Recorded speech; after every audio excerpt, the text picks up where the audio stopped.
lidares com a frustração. Quando as mulheres reprimem a sua raiva, elas também lhes falta muitas vezes energia para a ação. Com exemplos práticos, como utilizar esta ferramenta, como utilizar estas bênçãos. E bem-vinda a mais um Desafios de Ser Mulher. Estivemos aqui em fase de eclipses, estamos em Mercúrio retrógrado, também estamos aqui com o Sol em Carneiro, ou seja, toda esta energia que te faz entrar em ação e ao mesmo tempo te traz as sombras e que te pode levar a te sentir mais irritada, mais impaciente, que pode levar a zangas, a conflitos, a rompimentos, tanto a nível amoroso, como a nível profissional, como a nível familiar. Então eu quero trazer esta informação de como lidares com a frustração. Será que a frustração é uma bênção? Ou a frustração é uma colher de veneno? Pode ser ambas. Aqui dou-te já aqui o spoiler. A frustração pode ser ambas. Depende da forma como tu lidas com ela. E é isso que eu quero te dar. Quero-te dar ferramentas para aprenderes a lidar com a frustração que surge para que não tenhas que levar a rompimentos ou levar a conflitos desde uma forma desempoderada. Então, vamos a isso, vamos então entrar aqui. Mas antes de entrar aqui na frustração propriamente dita, vamos olhar um bocadinho aqui para as emoções em geral. Vamos compreender quais são as 5 emoções principais. E se viste o filme Inside Out, ou Divertidamente em português, sabes que as 5 emoções principais é a amarelinha, a emoção da alegria, a raiva, a tristeza, o nojo e o medo. Então estas são as 5 emoções principais. E a frustração, onde é que se encaixa dentro destas 5 emoções principais? Então a frustração, digamos que é uma parte da raiva, uma manifestação de raiva de uma forma mais branda, mais suave. Mas a frustração é uma parte da raiva. Só que se eu colocasse aqui neste título raiva, bênção ou colher de veneno, muitas pessoas não se iriam identificar. Porquê? A nossa sociedade categorizou aqui as emoções em 2, boas e más. Então a alegria é algo bom e o nojo, a tristeza, a raiva, medo são emoções más. Então tudo aquilo que é mau é melhor não sentir, é melhor colocar para debaixo do tapete. E tanto é que as nossas redes sociais só têm coisas do restaurante maravilhoso com a comida incrível e as férias maravilhosas que eu estou no Havaí. Ou seja, mostram todos estes momentos expansivos, todos estes momentos de alegria, mas contrativos, ou de raiva, ou de tristeza, não a mostra assim tanto. Então, eu quero-te trazer aqui esta noção de que a nossa sociedade reprime estas emoções, ou que lhes coloca os rótulos de emoções más. Mas o facto de não nos permitirmos sentir estas emoções más, não nos dar ferramentas para trabalhar com estas emoções más, e a partir daqui eu não vou dizer mais emoções más, eu vou dizer emoções contrativas. Então, ao facto de não nos dar estas ferramentas e não nos ensinar a lidar com elas, faz com que nós nos comportemos um pouco como crianças, porque não temos inteligência emocional. E o que é isso da inteligência emocional? É saber sentir, identificando, porque muitas de nós sentimos a tristeza, mas não podemos sentir a tristeza, que era o meu caso. Na adolescência não podia sentir a tristeza porque isso era ser fraco, isso era chorar, era para mariquinhas, não, nem pensar. Então eu convertia a tristeza em raiva. E a mesma coisa fazem outras pessoas que nas suas famílias, na forma como cresceram, sentiam raiva e não era permitido porque era mau, porque era não ser menina bonita, porque era... Então converteram a raiva noutras emoções, por exemplo, na tristeza. E hoje eu vou falar em especial da raiva. Mas se quiseres que eu faça outros desafios de ser mulher sobre outras emoções, sobre o nojo, sobre a tristeza, coloca nos comentários qual emoção que tu gostarias de ter um vídeo de desafios de ser mulher a falar sobre isso. Então hoje vamos então falar aqui da raiva, da frustração. De onde é que vem esta emoção? Então, como todas as emoções, a raiva não é diferente, ela tem uma função fisiológica, senão ela não existiria. Okay? Então a raiva ela está ali para nos mostrar ou para nos lembrar que um limite foi ultrapassado, um limite ou um valor foi ultrapassado, ou que as nossas expectativas não foram alcançadas. Esta é a função fisiológica da raiva. Da raiva que tem dentro dela muitas diferentes formas de se manifestar ou de formas de sentir, uma delas sendo a frustração. Então esta raiva, ela tem esta função fisiológica e como tal, ela é uma bênção, porque ela está-te a mostrar que houve um limite, um valor que foi ultrapassado ou uma expectativa que não foi alcançada. E isto traz-te informação muito importante. Isto são as pérolas. Esta raiva, ela está-te a ativar e está-te a dar pérolas. Para quê? Ela está-te a dar pérolas para que tu tenhas consciência sobre ti, consciência das tuas sombras, ou seja, o que é isto das sombras? É coisas que tu estão no teu inconsciente, mas que tu não sabes. Que coisas que estão no teu campo, formas de comportar, formas de falar, formas de dizer, que às vezes os outros têm consciência, mas que tu é como se fosse um ângulo morto, tu não consegues ver. E nestas interações que surge a raiva, tu consegues ter uma espécie de um acesso, de uma porta que se abre e tu, estás aí! E ter esta informação que está na sombra, no inconsciente, naquilo que tu não consegues ver. Portanto, isto é uma pérola. E além da informação que ela te está a dar, ela também te está a dar energia para agir. E é por isso que muitas vezes, quando as mulheres reprimem a sua raiva, as diferentes razões que isso possa acontecer nas suas experiências de vida, elas também lhes falta muitas vezes energia para a ação. Porque a raiva é uma força de motivação, é uma força motriz para a ação. Só que muitas vezes nós não sabemos utilizar e utilizamos essa ação de uma forma explosiva e em vez de ser uma ação construtiva, é uma ação destrutiva. E então aí o rótulo que toda a gente coloca de raiva é uma coisa má, as mulheres... E atenção, que não é ao acaso. As mulheres não podem demonstrar a raiva porque senão são apelidadas de histéricas. A nossa sociedade não sabe lidar com a raiva, com o corte, com a morte, são tudo questões que foi colocadas debaixo dos tapetes. E então, as mulheres, quando demonstravam raiva, até há relativamente pouco tempo, havia um diagnóstico que lhes era rotulado, que era histerismo. Eram histéricas. E esta histeria é algo que estava no livro das doenças mentais até muito pouco tempo. Então é normal que vimos de gerações e gerações e gerações em que a raiva foi contida, foi abafada e que não nos permitimos mostrar essa raiva e muitas vezes aprendemos isto das nossas linhagens, das nossas ancestrais, que não podemos demonstrar essa raiva, da mesma forma que noutras linhagens como a minha não se pode mostrar a tristeza, mas também há esta componente cultural, há esta componente ancestral, que é importante também saibas que não é só não posso por causa das circunstâncias da minha vida, há toda uma envolvência, há todo um...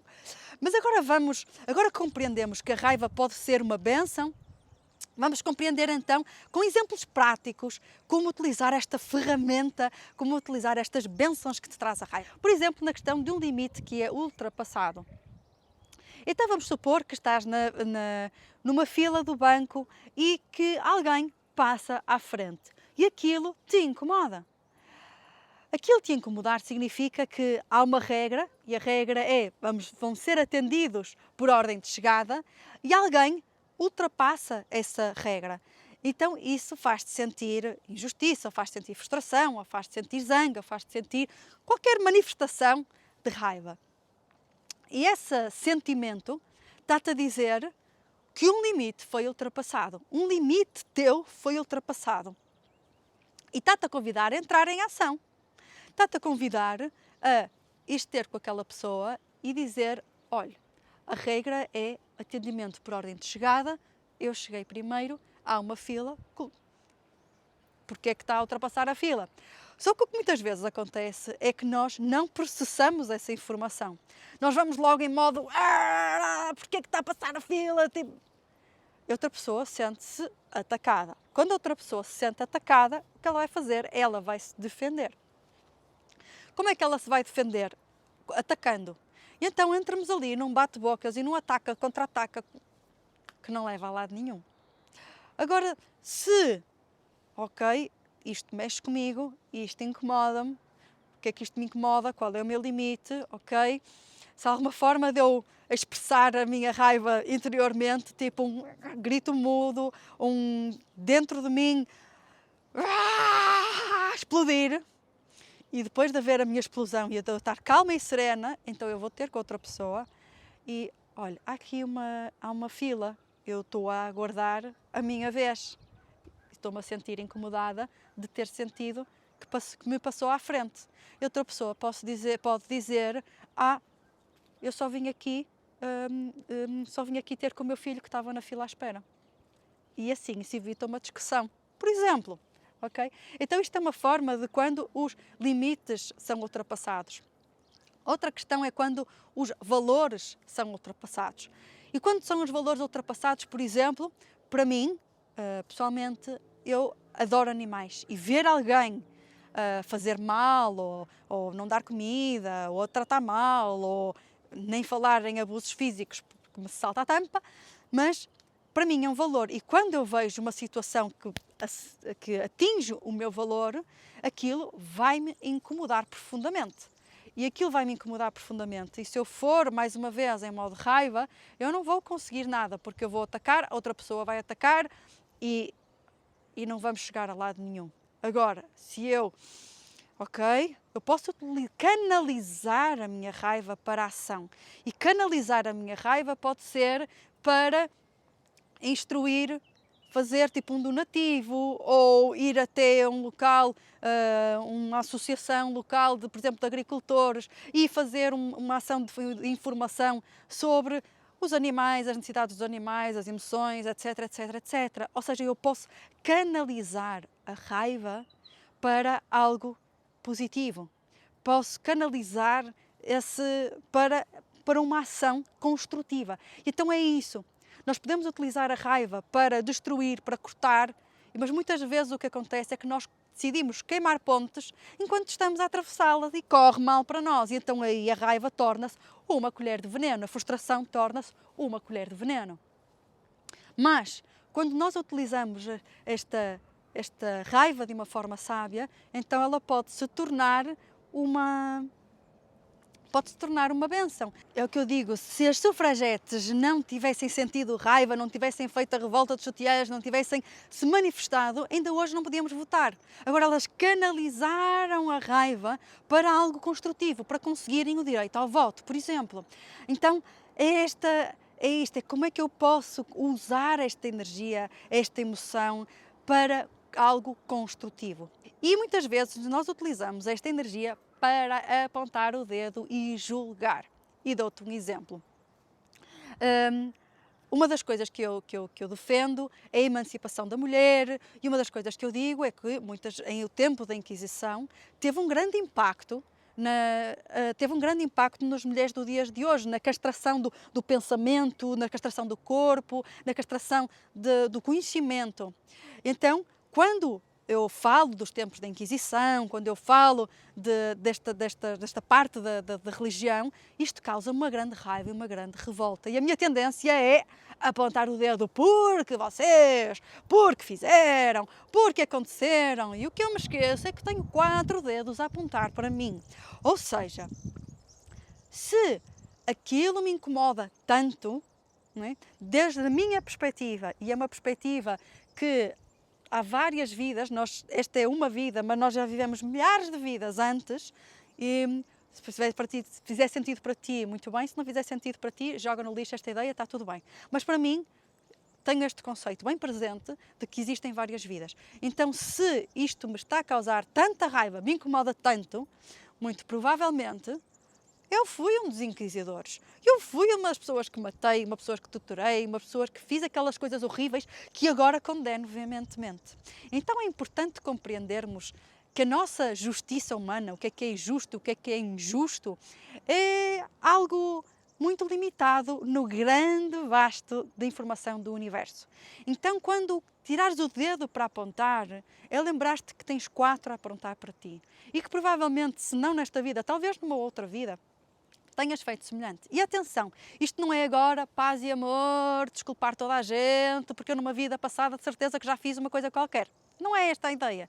A ideia é, em vez de entrar no julgamento, utilizar a energia da raiva de uma forma construtiva. Se não ficares com nada deste vídeo, ao final vais saber esta informação de usar a energia de forma construtiva, ok? Então vou dar o último exemplo, que é aqui a questão das expectativas não alcançadas. E aqui para isto vou dar o exemplo dos relacionamentos, do ele não me ouve. Estamos numa discussão e ele não me ouve. Ou seja, a minha expectativa é que ele me ouça, que ele se comporte de uma determinada forma, que ele seja atento, que ele seja carinhoso, que ele seja o que for, e ele não se comporta. Entramos numa discussão e ele não me ouve. Então, eu quero trazer aqui uma informação de raramente, enquanto adultos, nós criamos feridas uns nos outros. Ou seja, maior parte, nós estamos a tocar em feridas que já existem. Imagina que tu tens um corte na mão, alguém te toca na mão, vai-te doer. Não porque essa pessoa fez o corte, mas porque ela te tocou na mão. Mas já existia lá a ferida. Então é isso, ao longo da nossa infância, nós criamos milhares de feridas. E provavelmente outras vidas também, se acreditares nisso, criamos milhares de feridas. Ou karmas, e chegamos a esta vida e quando alguém nos toca naquele ponto, dói. Nós temos a tendência, mais uma vez, a apontar dedos, porque ele não me ouve, porque ele magoou, porque... E esquecemos-nos que esta é uma ferida que está a ser ativada em mim. E esta ferida que está a ser ativada é a ferida, por exemplo, da rejeição. E isto pode ser, quando eu tinha 5 anos, mostrei um desenho ao meu pai, e o meu pai na altura estava muito ocupado, ou não sei o quê, e chega para lá, ou não ouviu, ou não deu a atenção que eu queria, e aquilo para mim, tipo... Fiquei registado na minha inconsciente como rejeição, ou aquilo que eu tenho para mostrar não é válido, ou aquilo que eu digo, os outros não querem ouvir, não têm interesse. Então eu registro esta informação. E o que vai acontecer vão ser duas coisas. A primeira coisa que vai acontecer é, independentemente do outro te segurar a mão, dar uma palmada na mão, vai ativar a ferida da rejeição. Ou seja, o outro pode-te ouvir, o outro pode não ouvir, o outro pode fazer o que ele quiser. Que se tu sentes que aquilo que eu digo não tem valor, aquilo que eu digo, tu vais sempre interpretar o que o outro fizer, independentemente do que seja, como ele não me está a ouvir. Portanto, o outro pode pular, pinchar, saltar. Isso é uma das coisas que vai acontecer. A outra coisa que vai acontecer é que tu vais estar nesta frequência vibratória. Nós somos energia, não é? Tudo é energia, tudo no universo é energia. Nós, desde o mais físico até o mais subtil, tudo é energia. Então tu vais estar a vibrar numa energia, ainda que seja inconsciente, mas estás a vibrar nessa energia de aquilo que eu digo não merece ser ouvido, aquilo que eu digo não tem importância. O que é que tu vais atrair? Vais atrair pessoas nessa frequência. Pessoas que estão na frequência de não ouço o outro, estou tão bubble, na minha bolha, que eu não ouço os outros. E vai atrair esse tipo de pessoas que não ouvem os outros, porque é essa a frequência que estás a vibrar. Estás a vibrar na frequência eu não mereço ser ouvida, vais atrair uma pessoa que tenha a tendência de não ouvir. Se calhar tem a ferida de os outros não me compreendem. Então eu não ouço os outros porque os outros não me compreendem. Então está nesta bolha. Então, quando estas pessoas se encontram num ponto de discussão, será que vai haver alguém que vai ouvir alguém? Será que vai haver possibilidade de crescimento? Será que é uma discussão que vai levar a algo construtivo? Provavelmente não. Vai levar a explosão, vão ficar os dois zangados, vão cada um para o seu lado, cada um a comer do seu veneno, da raiva, mas porquê que é assim? E vai ser sempre assim? E o outro, mas ela acha sempre que eu não ouço, independentemente do que eu faça. E então ficam nesta zanga, que faz com que as pessoas se afastem. E muitas vezes leva ao rompimento, leva ao conflito, leva a situações tão desagradáveis. E então aqui é sempre... Vou dar aqui agora as ferramentas para lidares com isto. Se eu sinto que o outro não me ouve, mais uma vez, o dedo que está a apontar para fora, os 4 dedos que estão a apontar para mim, eu ouço-me. E sim, a maior parte das pessoas dizem, sim, rapidamente vão dizer que sim. Mas fazes meditação, ouves os teus pensamentos, sabe que tipo de discurso é que a tua mente faz? Porque isso é verdadeiramente ouvir-te. Não é só eu ouço aquilo que eu falo, mas é eu sei aquilo que a minha mente pensa ou eu sou dominada pela minha mente, pelos meus pensamentos. É diferente. Então é fazer esta pergunta de eu ouço-me e depois é pensares qual foi a primeira situação em que eu não me senti ouvida. E vais-te lembrar da situação da criança que não se sentiu ouvida e vais perceber de que forma é que eu me estou a sentir uma menina de 5 anos nesta discussão e estou a sentir que o outro não me está a dar a atenção que eu quero, eu me estou a sentir inferior e isso me está a magoar, me está a incomodar. De que forma é que eu estou a replicar inconscientemente aquela situação de quando eu tinha 5 anos? Estou a replicar nesta interação. E ao ter esta consciência de, eu estou aqui nesta posição de inferioridade, a sentir-me magoada pelo outro e que isto não vai levar a lado nenhum, vou tipo, olha, isto ativou-me a minha ferida, eu vou olhar para a minha ferida, neste momento não estou com cabeça para falar sobre isto, falamos sobre isto no momento em que eu esteja com outra capacidade. Pode ser? Pode ser. Ok, até já. E vou, à minha criança, vou cuidar, o que é que ela precisa? Vou ouvir-me, o que é que eu precisava, o que é que eu preciso, quais são as minhas necessidades, eu estou a dar-me isto, eu não me estou a dar isto, processar a minha raiva, bater em almofadas, gritar, ir levar o vidro ao vidrão e pá, partir as garrafas, o que for. E depois de eu ter feito tudo isto e sentir tipo, já não me estou a ir em conflito desde a criança de 5 anos, mas eu estou desde a adulta, com a idade que tenho, em contacto com outro adulto e vamos, olha, isto aqui desagrada-me, este é o meu limite, estas eram as minhas expectativas, isto era o que eu precisava e vamos conversar e o outro vai dizer quais são as suas expectativas, quais são os seus limites, quais são os seus valores e vamos ver se há possibilidade de ou crescermos em conjunto, ou seja, encontrarmos aqui um meio termo em que consigamos encontrar as expectativas, valores e limites de cada um e vamos crescer juntos, ou então compreendemos que, vamos crescer, não há possibilidade de crescermos juntos, vamos crescer cada um separado na sua vida, na sua dinâmica, mas é desde este ponto de pessoas adultas que se encontram e não de crianças feridas que estão em dor, em modo, eu é que tenho razão, dá-me razão, porque não leva a lado nenhum. Então, isto são as ferramentas que te quero trazer sobre a raiva, sobre a frustração e que sintas, não é? Esta capacidade de compreender esta raiva, esta frustração, a zanga, a injustiça, todo o espectro aqui da raiva, que tenhas esta capacidade de sentir e de compreender como é que eu posso utilizar esta emoção de forma construtiva? Entrar em ação. E se tens dificuldade em sentir a raiva, muito provavelmente tens dificuldade em entrar em ação. Então é um trabalho ainda mais anterior a tudo isto que eu falei e é o trabalho de começares a sentir no corpo estas sensações e voltares a despertar e voltares a dar permissão para sentir. Então, se gostaste destas ferramentas que eu te acabei de dar, se fez sentido, se estás pronta para aplicar na tua vida e teres uma vida de conflitos, mas conflitos para o crescimento, então convido-te a clicares aqui no gosto. Não te esqueças, se quiseres ouvir outros vídeos sobre as outras emoções, coloca qual emoção que queres que faça o vídeo nos comentários. E terminamos assim este Desafios de Ser Mulher. Não te esqueças de subscrever o canal e clicar na campainha para que sejas notificada destes vídeos que chegam até ti todas as quintas-feiras. E assim me despeço. Um grande beijinho e até para a semana!